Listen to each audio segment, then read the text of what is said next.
Почитувани, не стивнуваат реакциите на граѓаните за новите поскапувања на паркингот за жителите на општина Центар. Герасимовски ја одби иницијативата на ВМРО-ДПМН за враќање на старите цени со небулозни оправданија. Објаснувањето дека не било до општината и до Советот, туку до управниот одбор на ПОЦ е класична лага, односно срамен обид да се манипулира со центарци.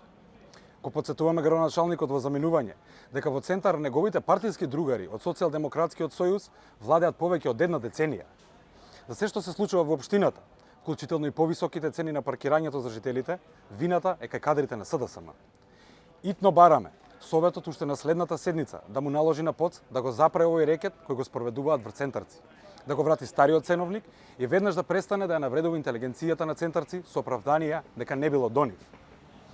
Почитувани, ако Герасимовски е навистина лажно убеден дека вината лежи на друго место, тогаш нека одговори дали веќе не оди на состаноци во општинскиот одбор на СДСМ Центар, бидејќи ја има изгубено поддршката и во сопствените редови и нема како да им каже на членовите на управниот одбор на ПОЦ, кои се членови патем на СДСМ, да донесат одлука за враќање на стариот ценовник. Начини да запре овој рекет врз центарци има. Прашање е дали се има волја да се излезе во пресред и да се одговори позитивно на реакциите на граѓаните. Центар и центарци заслужуваат многу подобар третман. Ви благодарам за вниманието.